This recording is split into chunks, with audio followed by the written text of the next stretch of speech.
नमस्कार, मैं अनामिका आप सभी का हार्दिक अभिनंदन और स्वागत करती हूँ। अखंड भारत, क्या है यह अखंड भारत? कैसा था इसका स्वरूप? कैसे यह टुकड़ों में बिखरा? और आज का जो भारत है, क्या यही संपूर्ण भारत है? ये कई सारे सवाल उठते हैं।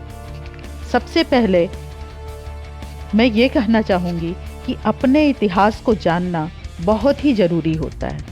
कई लोग इसमें रुचि नहीं रखते हैं, लेकिन जो अपने इतिहास को भूल जाता है उसका वर्तमान और भविष्य दोनों ही अंधकारमय हो जाता है। इसलिए अपने इतिहास को याद रखना बहुत ज़रूरी है। आइए चर्चा करते हैं अखंड भारत पर। इतिहास में उन लोगों के इतिहास का उल्लेख हो जिन्होंने इस देश को बनाया, कुछ खोजा, आविष्कार किए, या जिन्होंने देश और दुनिया को कुछ दिया, जिन्होंने इस देश की एकता और अखंडता को कायम रखा,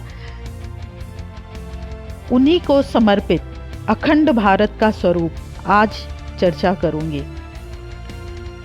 ऋषि वेदव्यास जी ने लिखा है भीष्म पर्व महाभारत में, सुदर्शनम प्रवक्ष्यामि दीपम तु कुरुनंदन परिमंडलो महाराज द्वीपोत्सव चक्र संसितः यथा हि पुरुष पश्येदादृशे मुखमात्मनः एवं सुदर्शन द्वीपो दृश्यते चंद्रमंडले द्विरंशे पिप्लस्तस्त्र द्विरंशे च ससो महान।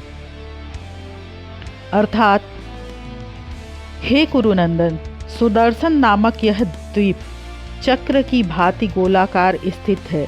जैसे पुरुष दर्पण में अपना मुंह देखता है, उसी प्रकार यह द्वीप चंद्रमंडल में दिखाई देता है। इसके 2 अंशों में पिपल और 2 अंशों में महासस अर्थात खरगोश दिखाई देता है।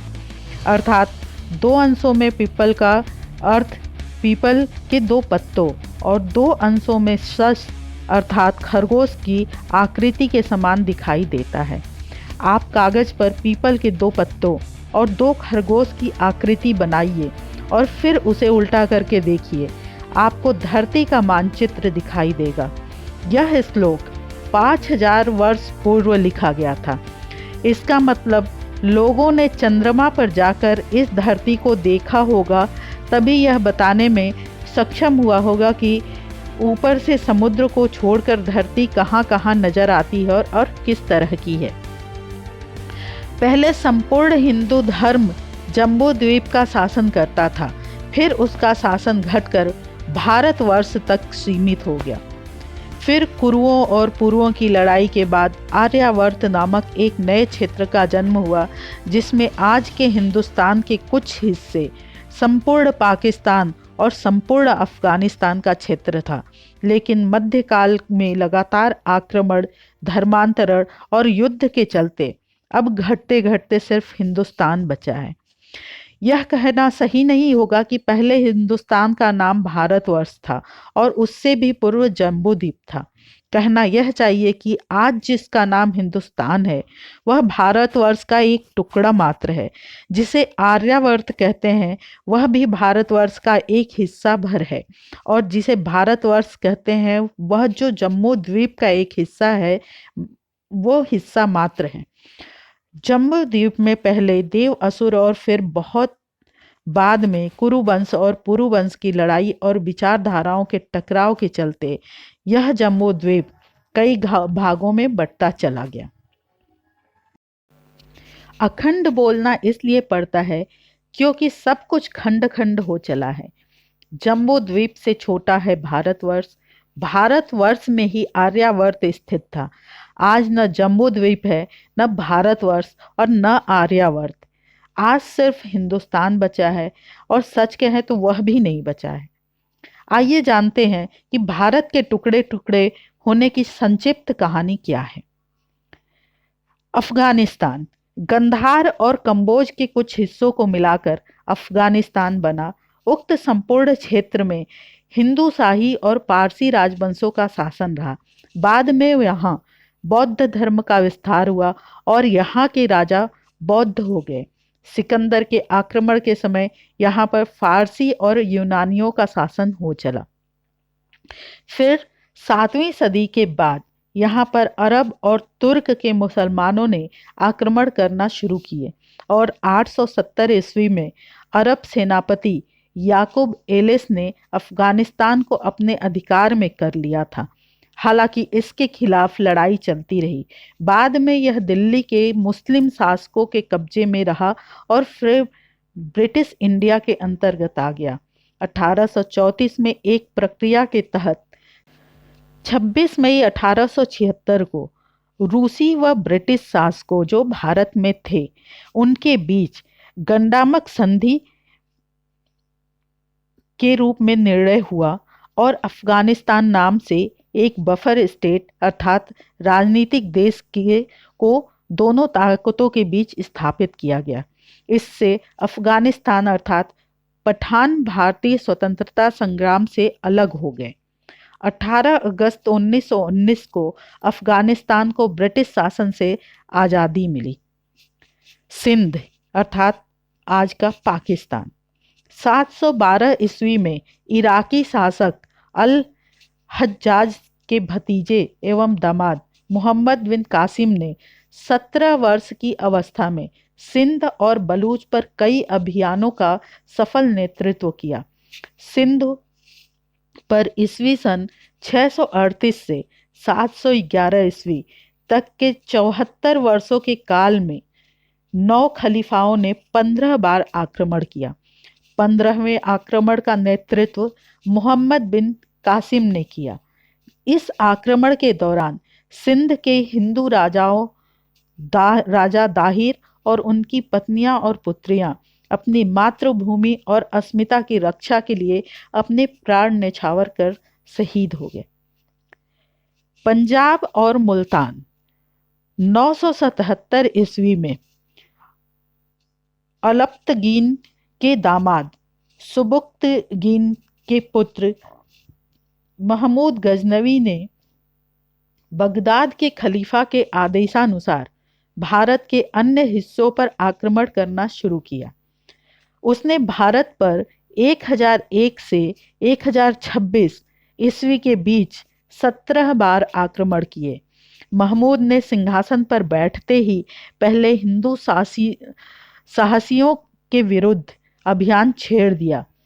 उसने सन 1001 में राजा जयपाल को हराया, फिर 1009 में आनंदपाल को हराया। इसके बाद वह मुल्तान और पंजाब को तहस नहस करने के लिए निकल पड़ा। अफगान अभियान की लड़ाइयों में पंजाब पर अब गजनवियों का पूर्ण अधिकार हो गया। इसके बाद के आक्रमणों में उसने मुल्तान, लाहौर, नगरकोट और थानेश्वर तक के विशाल भूभाग में खूब मारकाट की तथा बौद्ध और हिंदुओं को जबरदस्ती इस्लाम अपनाने पर मजबूर किया। फिर सन 1074 में कन्नौज के विरुद्ध युद्ध हुआ था। उसी समय उसने मथुरा पर भी आक्रमण किया और उसे बुरी तरह लूटा और वहां के मंदिरों को तोड़ दिया। उस वक्त मथुरा के समीप महावन के शासक कुलचंद के साथ उसका युद्ध हुआ। कुलचंद ने उसके साथ भयंकर युद्ध किया। मथुरा पर उसका 9वां आक्रमण था। उसका सबसे बड़ा आक्रमण 1026 ईस्वी में कठियावाड़ के सोमनाथ मंदिर पर था। देश की पश्चिमी सीमा पर प्राचीन कुश स्थली और वर्तमान सौराष्ट्र अर्थात गुजरात के कठियावाड़ में सागर तट पर सोमनाथ महादेव का प्राचीन मंदिर है। उसका अंतिम आक्रमण 1027 ईस्वी में हुआ। बलूचिस्तान बलूचिस्तान भारत के 16 महाजनपदों में से एक जनपद, संभवतः गंधार जनपद का हिस्सा था। 321 ईस्वी पूर्व यह क्षेत्र चंद्रगुप्त मौर्य के साम्राज्य के अंतर्गत आता था। वर्ष 711 में मोहम्मद बिन कासिम और फिर 11वीं सदी में महमूद गजनवी ने बलूचिस्तान पर आक्रमण किया। इस आक्रमण के बाद बलूचिस्तान के लोगों को इस्लाम कबूल करना पड़ा। इसके बाद अगले 300 सालों तक यहाँ मुगलों और खिलजियों का शासन रहा। अकबर के शासनकाल में बलूचिस्तान मुगल साम्राज्य के अधीन था। मुगल काल में इसकी अधीनता बदलती रही। बलूच राष्ट्रवादी आंदोलन 1666 में स्थापित मीर अहमद के कलात की खानत को अपना आधार मानता है। मीर नसीर खान के 1758 में अफगान की अधीनता कबूल करने के बाद कलात की सीमाएं पूरब में डेरा गाजी खान और पश्चिम में बंदर अब्बास तक फैल गई। ईरान के नादिर शाह की मदद से कलात के खानों ने ब्रहुई आदिवासियों को एकत्रित किया और सत्ता पर काबिज हो गए। प्रथम अफगान युद्ध 1839 से 1842 के बाद अंग्रेजों ने इस क्षेत्र पर अधिकार जमा लिया।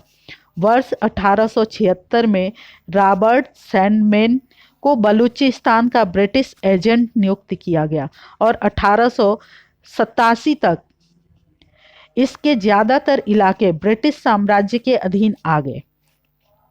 अंग्रेजों ने बलूचिस्तान को 4 रियासतों में बांट दिया: कलात, मकरान, लसबेला और खारन। 20वीं सदी में बलूचों ने अंग्रेजों के खिलाफ संघर्ष छेड़ दिया। 1939 में अंग्रेजों की राजनीति के तहत बलूचों की मुस्लिम लीग पार्टी का जन्म हुआ, जो हिंदुस्तान के मुस्लिम लीग से आज मिली। दूसरी ओर एक और नई पार्टी अंजुमन ए वतन का जन्म हुआ, जो भारतीय राष्ट्रीय कांग्रेस के साथ जुड़ गई। अंजुमन के कांग्रेस के साथ इस जुड़ाव में खान अब्दुल गफ्फार खान की भूमिका अहम थी। जिन्ना की सलाह पर यार खान 4 अगस्त 1947 को राजी हो गया कि कलात राज्य 5 अगस्त 1947 को आज़ाद हो जाएगा और उसकी 1938 की स्थिति बहाल हो जाएगी। उसी दिन पाकिस्तानी संघ से एक समझौते पर दस्तखत हुए। इसके अनुच्छेद 1 के मुताबिक पाकिस्तान सरकार इस पर रजामंद है कि कलात स्वतंत्र राज्य है, जिसका वजूद हिंदुस्तान के दूसरे राज्यों से एकदम अलग है। अनुच्छेद 4 की इसी बात का फायदा उठाकर पाकिस्तान ने कलात के खान को 15 अगस्त 1947 को एक फरेबी और फंसाने वाली आज़ादी देकर 4 महीने के भीतर यह समझौता तोड़कर 27 मार्च 1948 को उस पर औपचारिक कब्जा कर लिया। पाकिस्तान ने बलूचिस्तान के बचे 3 प्रांतों को भी जबरन पाकिस्तान में मिला लिया। इस तरह पाकिस्तान के इस गैर कानूनी कब्जे के खिलाफ बलूच अभी तक लड़ाई लड़ रहे हैं, जिसमें लाखों निर्दोष बलूचों को कि पाकिस्तान की सेना ने हत्या कर दी। दरअसल हिंदुस्तान और पाकिस्तान से के पहले बलूचिस्तान 11 अगस्त 1947 को आज़ाद हुआ था। दिल्ली पर इस्लामिक शासन की स्थापना जिस समय मथुरा मंडल के उत्तर पश्चिम में पृथ्वीराज और दक्षिण पूर्व में जयचंद्र जैसे महान नरेशों के शक्तिशाली राज्य थे, उस समय भारत के पश्चिम उत्तर में सीमांत पर साहबुद्दीन मोहम्मद गौरी 1173 ईस्वी से 1206 ईस्वी नामक एक मुसलमान सरदार ने महमूद गजनवी के वंशजों से राज्याधिकार छीनकर एक नए इस्लामिक राज्य की स्थापना की थी। गौरी ने भारत का यह पहला आक्रमण 1175 ईस्वी में मुल्तान पर किया। दूसरा आक्रमण 1178 ईस्वी में गुजरात पर किया। इसके बाद 1179 और 86 ईस्वी के बीच उसने पंजाब पर फतह हासिल की। इसके बाद उसने 1179 ईस्वी में पेशावर तथा 1185 ईस्वी में सियालकोट अपने कब्जे में ले लिया। 1191 ईस्वी में उसका युद्ध पृथ्वीराज चौहान से हुआ। इस युद्ध में मोहम्मद गौरी को बुरी तरह पराजय होना पड़ा। इस युद्ध में गौरी को बंधक बना लिया गया, लेकिन पृथ्वीराज चौहान ने उसे छोड़ दिया। इसे तराइन का प्रथम युद्ध कहा जाता है। इसके बाद मोहम्मद गौरी ने अधिक ताकत के साथ पृथ्वीराज चौहान पर आक्रमण कर दिया। तराइन का यह द्वितीय युद्ध 1192 ईस्वी में हुआ था। अब की बार इस युद्ध में पृथ्वीराज चौहान हार गए। उसके बाद गौरी ने कन्नौज के राजा जयचंद को हराया, जिसे चंदावर का युद्ध कहा जाता है। माना जाता है कि दूसरे युद्ध में कन्नौज नरेश जयचंद की मदद से उसने पृथ्वीराज को हरा दिया था। बाद में उसने जयचंद को भी धोखा दे दिया था। मोहम्मद गोरी ने अपना अभियान जारी रखा और अंततः दिल्ली में गुलाम वंश का शासन स्थापित कर उत्तर भारत में इस्लामिक शासन की पुख्ता रूप से नींव डालकर वह पुनः अपने देश लौट गया।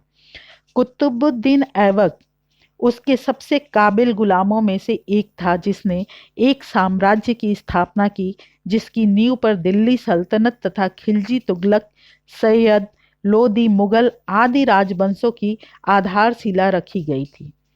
उक्त सभी ने भारत पर इस्लामिक शासन के विस्तार के लिए कई युद्ध लड़े, अत्याचार किए और समय समय पर हिंदू जनता का धर्मांतरण कराया। हालांकि गुलाम वंश के शासकों ने तो 1206 से 1290 तक ही शासन किया, लेकिन उनके शासन की नींव पर ही दिल्ली के तख्त पर अन्य विदेशी मुसलमानों ने शासन किया, जो लगभग ईस्वी सन 1707 को औरंगजेब की मृत्यु तक चला। अंग्रेज, पुर्तगाली और फ्रांसीसी काल में भारत। अखंड भारत पर अंग्रेजों, पुर्तगालियों और फ्रांसीसियों ने पहले व्यापार के माध्यम से अपनी पैठ जमाई, फिर यहाँ के कुछ क्षेत्रों को सैन्य बल और नीति के माध्यम से अपने पुर अधीन करने का अभियान चलाया। अंग्रेजों को भारत में व्यापार करने का अधिकार जहांगीर ने 1618 में दिया था। जहांगीर और अंग्रेजों ने मिलकर 1618 से लेकर 1750 तक भारत के अधिकांश हिंदू रजवाड़ों को छल से अपने कब्जे में ले लिया था।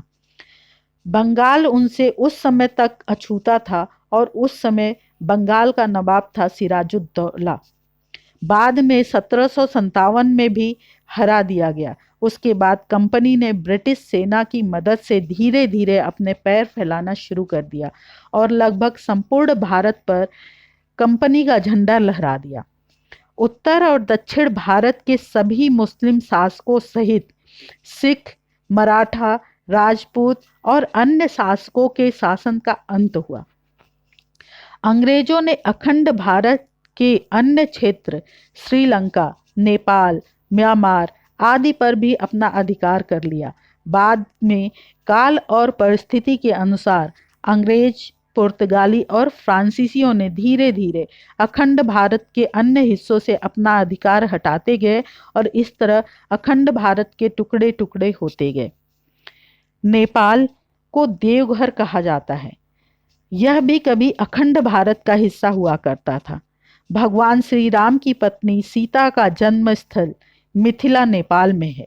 नेपाल के जनकपुर में सीता जन्म स्थल पर सीता माता का विशाल मंदिर भी बना हुआ है। भगवान बुद्ध का जन्म भी नेपाल के लुम्बिनी में हुआ था। यहाँ पर 1500 ईसा पूर्व से ही हिंदू आर्य लोगों का शासन रहा। 250 ईसा पूर्व यह मौर्यों के साम्राज्य का एक हिस्सा था। फिर 4वीं शताब्दी में गुप्त वंश का एक जनपद रहा। 7वीं शताब्दी में इस पर तिब्बत का आधिपत्य हो गया था। 11वीं शताब्दी में नेपाल के ठाकुरी वंश के राजा राज्य करते थे। उसके बाद यहाँ पर मल्ल वंश का शासन रहा। फिर गोरखाओं ने राज किया। मध्यकाल के रजवाड़ों की सदियों से चली आ रही प्रतिद्वंदिता को समाप्त करने का श्रेय जाता है गोरखा राजा पृथ्वी नारायण शाह को। राजा पृथ्वी नारायण शाह ने 1765 में नेपाल की एकता की मुहिम शुरू की और मध्य हिमालय के 46 से अधिक छोटे छोटे राज्यों को संगठित कर 1768 तक इसमें सफल हो गए। यहीं से आधुनिक नेपाल का जन्म होता है। स्वतंत्रता संग्राम के सेनानी इस क्षेत्र में अंग्रेजों के विरुद्ध लड़ते समय समय पर शरण लेते थे। तब अंग्रेजों ने विचारपूर्वक 1904 में वर्तमान के बिहार स्थित सुगौली नामक स्थान पर उस समय के पहाड़ी राजाओं के नरेश से संधि कर नेपाल को एक आजाद देश का दर्जा प्रदान कर अपना रेजिडेंट बना दिया। इस प्रकार से नेपाल स्वतंत्र राज्य होने पर भी अंग्रेज के अप्रत्यक्ष अधीन ही था।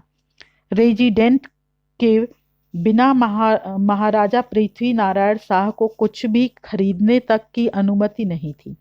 इस कारण राजा महाराजाओं के यहाँ तनाव था।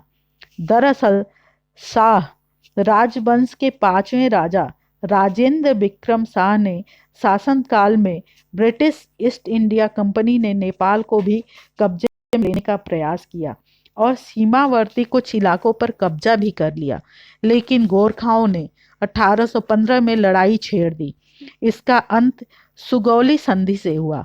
भारत में हुई 1857 की क्रांति में विद्रोहियों के खिलाफ नेपाल ने अंग्रेजों का साथ दिया था, इसलिए उसकी स्वतंत्रता पर कभी आँच नहीं आई। 1923 में ब्रिटेन और नेपाल के बीच एक संधि हुई, जिसके अधीन नेपाल की स्वतंत्रता को स्वीकार कर लिया गया। 1940 के दशक में नेपाल में लोकतंत्र समर्थक आंदोलन की शुरुआत हुई। 1991 में पहली बहुदलीय संगठन का गठन हुआ और इस तरह राजशाही शासन के अंत की शुरुआत हुई। यह दुनिया का एकमात्र हिंदू राष्ट्र था, लेकिन वर्तमान में वामपंथी वर्चस्व के कारण यह एक धर्मनिरपेक्ष देश है। नेपाल के राजवंश और भारत के राजवंशों का गहरा आपसी रिश्ता है। भूटान भी कभी भारतीय महाजनपदों के अंतर्गत एक जनपद था, संभवतः या विदेही जनपद का हिस्सा था। यहाँ वैदिक और बौद्ध मान्यताओं के मिले जुले समाज हैं। यह संस्कृति और धार्मिक तौर पर तिब्बत से ज़्यादा जुड़ा हुआ है, क्योंकि यहाँ का राजधर्म बौद्ध है। तिब्बत कभी जम्बू द्वीप खंड का त्रिविष्टप क्षेत्र हुआ करता था, जो किंग पुरुष का एक जनपद था। किंग पुरुष भारत के अंतर्गत नहीं आता है। जहाँ तक सवाल भूटान का है, तो वह तिब्बत के अंतर्गत नहीं आता है तथा यह भौगोलिक रूप से भारत से जुड़ा हुआ है। भूटान संस्कृत के भू उत्थान से बना हुआ है। सिक्किम और भूटान को भी अंग्रेजों ने 1906 में स्वतंत्रता संग्राम से अलग कर दिया और वहां पर अपनी एक प्रत्यक्ष नियंत्रण से रेजिडेंट स्थापित कर दी थी। ब्रिटिश प्रभाव के तहत 1907 में वहां राजशाही की स्थापना हुई। 3 साल बाद एक और समझौता हुआ, जिसके तहत ब्रिटिश एक बात पर राजी हुए कि भूटान के अतिरिक्त आंतरिक मामलों में हस्तक्षेप नहीं करेंगे, लेकिन भूटान की विदेश नीति इंग्लैंड द्वारा तय की जाएगी। 1947 में भारत आज़ाद हुआ और 1949 में भारत भूटान समझौते के तहत भारत ने भूटान की वो सारी ज़मीन उसे लौटा दी जो अंग्रेज़ों के अधीन थी। इस समझौते के तहत भारत ने भूटान को हर तरह की रक्षा और सामाजिक सुरक्षा का वचन भी दिया। तिब्बत को त्रिविष्टप कहा जाता था, जहाँ ऋषिका और तुसारा नामक राज्य थे। त्रिविष्टप अर्थात तिब्बत का या देवलोक से वैवस्व मुनि के नेतृत्व में प्रथम पीढ़ी के मानवों का मेरु प्रदेश में अवतरण हुआ। वे देव स्वर्ग से अथवा अंबर अर्थात आकाश से पवित्र वेद पुस्तक भी साथ लाए थे। इसी से श्रुति और स्मृति की परंपरा चलती रही है। वैवस्व मनु के समय भी भगवान विष्णु का मत्स्य अवतार हुआ था। तिब्बत में पहले हिंदू फिर बाद में बौद्ध धर्म प्रचारित हुआ और यह बौद्धों का प्रमुख केंद्र बन गया। शाक्य वंशियों का शासन 1207 ईस्वी से प्रारंभ हुआ। बाद में चीन के राजा का शासन रहा। फिर 19वीं शताब्दी तक तिब्बत ने अपनी स्वतंत्र सत्ता बनाए रखी। इस बीच लद्दाख पर कश्मीर के शासन ने तथा सिक्किम पर अंग्रेजों के आधिपत्य जमा लिया। फिर चीन और ब्रिटिश इंडिया के बीच 1907 के लगभग बैठक हुई और इसे 2 भागों में विभाजित कर दिया। पूर्वी भाग चीन के पास और दक्षिणी भाग लामा के पास रहा। 1951 की संधि के अनुसार यह साम्यवादी चीन के प्रशासन में एक स्वतंत्र राज्य घोषित कर दिया गया। इस दौरान स्वतंत्र भारत के राजनेताओं ने तिब्बत को चीन का हिस्सा मानकर बड़ी भूल की थी। म्यांमार वही ब्रह्मदेश हुआ करता था, इसे बर्मा भी कहते हैं, जो कि ब्रह्मा का अपभ्रंश है। म्यांमार प्राचीन काल से ही भारत का ही एक उपनिवेश रहा है। अशोक के काल में म्यांमार बौद्ध धर्म और संस्कृति का पूर्वी केंद्र बन गया था। यहाँ के बहुसंख्यक बौद्ध मतावलंबी ही हैं। मुस्लिम काल में म्यांमार शेष भारत से कटा रहा और यहाँ पर स्वतंत्र राज्य सत्ताएं कायम हो गई। 1886 ईस्वी में पूरा देश ब्रिटिश भारतीय साम्राज्य के अंतर्गत आ गया, किंतु ब्रिटिशों ने 1935 ईस्वी के भारतीय शासन विधान के अंतर्गत म्यांमार को भारत से अलग कर दिया। 1935 व 1937 में ईसाई ताकतों को लगा कि उन्हें कभी भी भारत व एशिया से जाना पड़ सकता है। समुद्र में अपना नौसैनिक बेड़ा बैठाने, उसके समर्थक राज्य स्थापित करने तथा अन्य स्वतंत्रता संग्राम से उन भूभागों पर समाजों को अलग करने हेतु सन 1935 में श्रीलंका व सन 1937 में म्यांमार को अलग राजनीतिक देश की मान्यता दे दी। श्रीलंका भारतीय उपमहाद्वीप के दक्षिण में हिंद महासागर में स्थित एक बड़ा द्वीप है। यह भारत के चोल और पांड्य जनपद के अंतर्गत आता है। 2350 वर्ष पूर्व तक श्रीलंका की संपूर्ण आबादी वैदिक धर्म का पालन करती थी। सम्राट अशोक ने अपने पुत्र महेंद्र को श्रीलंका में बौद्ध धर्म के प्रचार के लिए भेजा और वहां से सिंघल राजा ने बौद्ध धर्म अपनाकर इसे राजधर्म घोषित कर दिया। बौद्ध और हिंदू धर्म ग्रंथों के अनुसार यहाँ पर प्राचीन काल में शैव, यक्ष और नागवंशियों का राज था। श्रीलंका के प्राचीन इतिहास के बारे में जानने के लिए सबसे महत्वपूर्ण लिखित स्रोत सुप्रसिद्ध बौद्ध ग्रंथ महावंश है। श्रीलंका के आदिम निवासी और दक्षिण भारत के आदि मानव एक ही थे। एक खुदाई से पता चलता है कि श्रीलंका के शुरुआती मानव का संबंध उत्तर भारत के लोगों से था। भाषिक विश्लेषणों से पता चलता है कि सिंघली भाषा गुजराती और सिंधी भाषा से जुड़ी है। ऐसी मान्यता है कि श्रीलंका को भगवान शिव ने बसाया था। बाद में उन्होंने इसे कुबेर को दे दिया था। कुबेर से रावण ने इसे अपने अधिकार में ले लिया था। ईसा पूर्व 5076 साल पहले भगवान राम ने रावण का संहार कर श्रीलंका को भारतवर्ष का एक जनपद बना दिया था। श्रीलंका पर पहले पुर्तगालियों फिर डच लोगों ने अधिकार कर शासन किया। 1800 ईस्वी के प्रारंभ में अंग्रेजों ने इस पर आधिपत्य जमाना शुरू किया और 1818 में इसे अपने पूर्ण अधिकार में ले लिया। अंग्रेज काल में अंग्रेजों ने फूट डालो और राज करो की नीति के तहत तमिल और सिंघलियों के बीच सांप्रदायिक एकता को बिगाड़ा। द्वितीय विश्व युद्ध के बाद 4 फरवरी 1948 को श्रीलंका को पूर्ण स्वतंत्रता मिली। मलेशिया। वर्तमान के मुख्य 4 देश मलेशिया, इंडोनेशिया, थाईलैंड और वियतनाम और कंबोडिया प्राचीन भारत के मलय प्रायद्वीप के जनपद हुआ करते थे। मलय प्रायद्वीप का दक्षिणी भाग मलेशिया देश के भाग से जाना जाता है। इसके उत्तर में थाईलैंड, पूर्व में चीन का महासागर तथा दक्षिण और पश्चिम में मलक्का का जल डमरू मध्य है। उत्तर मलेशिया में बुजांग घाटी तथा मरवाक में समुद्री किनारे के पास पुराने समय के अनेक हिंदू और बौद्ध मंदिर आज भी हैं। मलेशिया अंग्रेजों की गुलामी से 1957 में मुक्त हुआ। यहाँ पहाड़ी पर बटुकेश्वर का मंदिर है, जिसे बातु गुफा मंदिर कहते हैं। पहाड़ी पर कुछ प्राचीन गुफाएं भी हैं।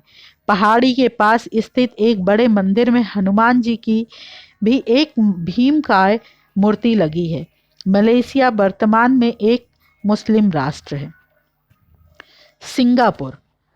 सिंगापुर मलय महाद्वीप के दक्षिण सिरे के पास छोटा सा द्वीप है। हालांकि यह मलेशिया का ही हिस्सा था।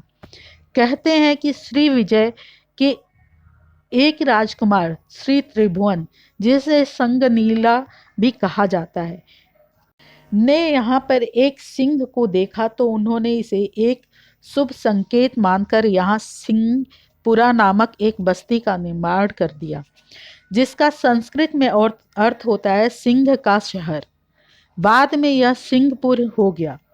फिर यह टेमासेक नाम से जाना जाने लगा। सिंगापुर का हिंदू धर्म और अखंड भारत से गहरा संबंध है। 1930 तक इसकी भाषा में संस्कृत भाषा के शब्दों का समावेश रहा। उसके नाम हिंदुओं जैसे होते थे और कुछ नाम आज भी अपभ्रंश रूप से हिंदू नाम से है। ब्रिटिश औपनिवेशिक शासन के तहत यह दक्षिण पूर्व एशिया के प्रमुख बंदरगाह शहर में तब्दील हो गया। दूसरे विश्व युद्ध के समय 1942 से 1945 तक यह जापान के अधीन रहा। युद्ध समाप्त होने के बाद सिंगापुर वापस अंग्रेजों के नियंत्रण में चला गया। 1963 में फेडरेशन ऑफ मलाया के साथ सिंगापुर का विलय कर मलेशिया का निर्माण किया गया। हालांकि विवाद और संघर्ष के बाद 9 अगस्त 1965 को सिंगापुर एक स्वतंत्र गणतंत्र बन गया। थाईलैंड का प्राचीन भारतीय नाम सियाम देश है।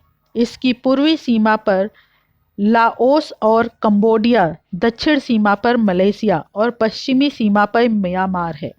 इसे सियाम के नाम से भी जाना जाता है। प्राचीन काल में यहाँ हिंदू और बौद्ध धर्म और संस्कृति का एक साथ प्रचलन था, लेकिन अब यह एक बौद्ध राष्ट्र है। खैरात के दक्षिण पूर्व में कंबोडिया की सीमा के पास उत्तर में लगभग 40 किलोमीटर की दूरी पर यूरीराम प्रांत में प्रसाद फगनाम रंग नामक सुंदर मंदिर है। यह मंदिर आसपास के क्षेत्रों में लगभग 340 मीटर ऊंचाई पर एक सुप्त ज्वालामुखी के मुख के पास स्थित है। इस मंदिर में शंकर तथा विष्णु भगवान की अति सुंदर मूर्तियां हैं। सन 1238 में सुखो थाई राज्य की स्थापना हुई, जिसे पहला बौद्ध थाई राज्य माना जाता है। लगभग एक सदी बाद आयुस्था में सुखाथाई के ऊपर अपनी प्रभुता स्थापित कर ली। सन 1767 में अयोध्या के पतन के बाद थोम्बुरी राजधानी बनी। सन 1782 में बैंकॉक में चक्री राजवंश की स्थापना हुई, जिसे आधुनिक थाईलैंड का आरंभ माना जाता है। यूरोपीय शक्तियों के साथ हुई लड़ाई में सियाम को कुछ प्रदेश लौटाने पड़े, जो आज बर्मा और मलेशिया के अंश हैं। 1992 में हुई सत्ता पलट में थाईलैंड एक नया संवैधानिक राज्य तंत्र घोषित कर दिया गया। इंडोनेशिया। मलेशिया और ऑस्ट्रेलिया के बीच हजारों द्वीपों पर फैले इंडोनेशिया में मुसलमानों की सबसे ज़्यादा जनसंख्या बसती है। इंडोनेशिया का एक द्वीप है बाली, जहाँ के लोग अभी भी हिंदू धर्म का पालन करते हैं। इंडोनेशिया के द्वीप बाली द्वीप पर हिंदुओं के कई प्राचीन मंदिर हैं, जहाँ एक गुफा मंदिर भी है। इस गुफा मंदिर को गोवा गजह गुफा और एलिफेंटा की गुफा कहा जाता है। 19 अक्टूबर 1995 को इसे विश्व धरोहरों में शामिल किया गया। यह गुफा भगवान शंकर को समर्पित है। यहाँ 3 शिवलिंग बने हैं। विश्व का सबसे बड़ा बौद्ध मंदिर यहीं पर है, जिसे बोरोबुदुर कहते हैं और जो जावा द्वीप पर स्थित है। इस मंदिर की ऊंचाई 113 फीट है। यहीं पर विश्व का सबसे बड़ा हिंदू मंदिर है, जिसे प्रम्बानन मंदिर कहते हैं। इंडोनेशिया में श्री विजय राजवंश, शैलेंद्र राजवंश, संजय राजवंश, माताराम राजवंश, केदिरी राजवंश, सिंह श्री मजापति पहित साम्राज्य का शासन रहा। 7वीं 8वीं सदी तक इस इंडोनेशिया में पूर्णतया हिंदू बौद्धिक संस्कृति ही विद्यमान थी। इसके बाद यहाँ बौद्ध धर्म प्रचलन में रहा, जो कि 13वीं सदी तक विद्यमान था। फिर यहाँ अरब व्यापारियों के माध्यम से इस्लाम का विस्तार हुआ। 350 साल में डच उपनिवेशवाद के बाद 17 अगस्त 1945 में इंडोनेशिया को नीदरलैंड से आज़ादी मिली। कंबोडिया पौराणिक काल का कंबोज देश, कल का कंपूचिया और आज का कंबोडिया पहले हिंदू रहा और फिर बौद्ध रहा। विश्व का सबसे बड़ा हिंदू मंदिर परिसर तथा विश्व का सबसे बड़ा धार्मिक स्मारक कंबोडिया में स्थित है। यह कंबोडिया के ओंकार में है, जिसका पुराना नाम यशोधरपुर था। इसका निर्माण सम्राट सूर्यवर्मन द्वितीय 1112 से 1153 ईस्वी के शासनकाल में हुआ था। यह विष्णु मंदिर है, जबकि इसके पूर्ववर्ती शासकों ने प्रायः शिव मंदिरों का निर्माण किया था। कंबोडिया में बड़ी संख्या में हिंदू और बौद्ध मंदिर है, जो इस बात की गवाही देता है कि कभी यहाँ भी हिंदू धर्म अपने चरम पर था। माना जाता है कि प्रथम शताब्दी में कौंडिन्य नामक एक ब्राह्मण ने हिंद चीन में हिंदू राज्य की स्थापना की थी। इन्हीं के नाम पर कंबोडिया देश हुआ। हालांकि कंबोडिया की प्राचीन दंत कथाओं के अनुसार इस उपनिषद की नींव आर्य देश के शिव भक्त राजा कंबु स्वयंभू ने डाली थी। वे इस भयानक जंगल में आए और यहाँ बसी हुई नाग जाति के राजा की सहायता से उन्होंने यहाँ एक नया राज्य बसाया, जो नागराज की अद्भुत जादूगरी से हरे भरे सुंदर प्रदेश में परिणित हो गया। कंबू ने नागराज की कन्या मेरा से विवाह कर लिया और कंबुज राज्य वंश की नींव डाली। कंबोडिया में हजारों प्राचीन हिंदू और बौद्ध मंदिर हैं। कंबोडिया पर ईशान वर्मन, भववर्मन द्वितीय, जयवर्मन प्रथम, जयवर्मन द्वितीय, सूर्यवर्मन प्रथम, जयवर्मन सप्तम आदि ने राज किया। राजवंशों के अंत के बाद इसके बाद राजा अंकडुओंग ने शासन काल में कंबोडिया पर फ्रांसीसियों का शासन हो गया। 19वीं सदी में फ्रांसीसियों का प्रभाव इंडो चीन से में बढ़ चला था। जैसे वे 16वीं सदी में ही द्वीप में आ गए थे और अपनी शक्ति बढ़ाने के अवसर की ताक में थे। वह अवसर आया और 1854 ईस्वी में कंबोज के निर्बल राजा अंकडुओंग ने अपना देश फ्रांसीसियों के हाथों सौंप दिया। नोरदम अर्थात नरोत्तम प्रथम 1858 से 1904 में 11 अगस्त 1863 ईस्वी को इस समझौते को पक्का कर दिया और अगले 80 वर्षों तक कंबोज या कंबोडिया फ्रेंच इंडोचीन का एक भाग बना रहा। कंबोडिया को 1953 में फ्रांस से आज़ादी मिली। वियतनाम का इतिहास 2700 वर्षों से भी अधिक प्राचीन है। वियतनाम का पुराना नाम चंपा था। चंपा के लोग चाम कहलाते थे। वर्तमान समय में चाम लोग वियतनाम और कंबोडिया के सबसे बड़े अल्पसंख्यक हैं। प्रारंभ में चंपा के लोग और राजा शैव थे, लेकिन कुछ 100 साल पहले इस्लाम यहाँ फैलना शुरू हुआ। अब अधिक चाम लोग मुसलमान हैं और हिंदू और बौद्ध चाम भी हैं। भारतीयों के आगमन से पूर्व यहाँ के निवासी दो उपशाखाओं में विभक्त थे। हालांकि संपूर्ण वियतनाम पर चीनी राजवंशों का शासन ही अधिक रहा। दूसरी शताब्दी में स्थापित चंपा भारतीय संस्कृति का प्रमुख केंद्र था। यहाँ के चाम लोगों ने भारतीय धर्म, भाषा व सभ्यता ग्रहण की थी। 1825 में चंपा के महान हिंदू राज्य का अंत हुआ। श्री भद्रवर्मन, जिसका नाम चीनी इतिहास में फंग हुता 380 से 413 ईस्वी में मिलता है, चंपा के प्रसिद्ध सम्राटों में से एक थे, जिन्होंने अपनी विजयों और सांस्कृतिक कार्यों से चंपा का गौरव बढ़ाया। किंतु उनके पुत्र गंगाराज ने सिंहासन का त्याग कर अपने जीवन के अंतिम दिन भारत में आकर गंगा के तट पर व्यतीत किए।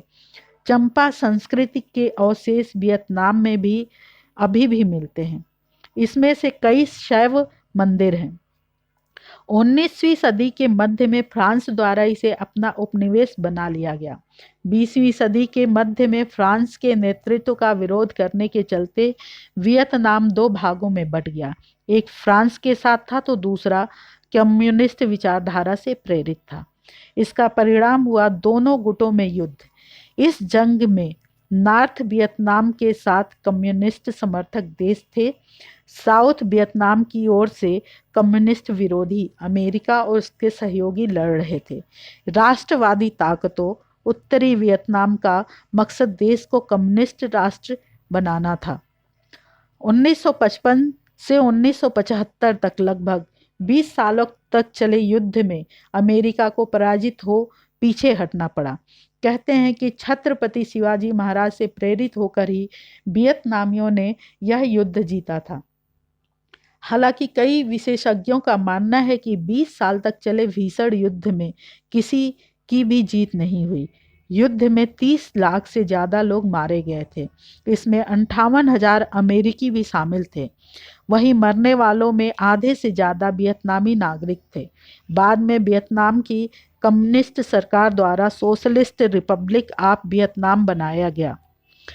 तो यह थी संक्षिप्त में भारतवर्ष के खंड खंड होने की कहानी। दुख तो इस बात का होता है कि भारत विभाजन के समय जो विभाजन हुआ उसे आज़ादी मानकर जश्न मनाया जाने लगा। विभाजन भी स्पष्ट रूप से नहीं किया गया। मुट्ठी भर लोगों ने मिलकर विभाजन कर दिया। हालांकि इस अधूरी आज़ादी के बाद भी आज भी जारी है विभाजन का दर्द और विभाजन। वर्तमान में माओवाद, नक्सलवाद, आतंकवाद, अलगाववाद, अवैध घुसपैठ, धर्मांतरण, वामपंथी राजनीति, जातिवाद और सांप्रदायिकता की राजनीति, भ्रष्टाचार, देशद्रोह ने आज़ादी और सीमाओं को खतरे में डाल दिया है। आज का भारत इन सभी बुराइयों से लड़ रहा है। कई लोग अभी भी भारत के टुकड़े करने की मानसिकता रखते हैं। अगर हमें अपने भारत को बचाना है, इसकी अखंडता को देखना, जानना और समझना है, तो कृपया यह वीडियो पूरा ज़रूर देखें और एक संकल्प लें कि अब तो भारत के टुकड़े नहीं होने देंगे। जो टुकड़े हुए हैं, कोई ना कोई महापुरुष उसे हमारे अखंड भारत में जोड़ने की कोशिश करे, जिससे कि हमारा अखंड भारत पुनः जीवित हो सके। इसी के साथ मैं अपनी वाणी को विराम देती हूँ। जय सनातन, जय भारत।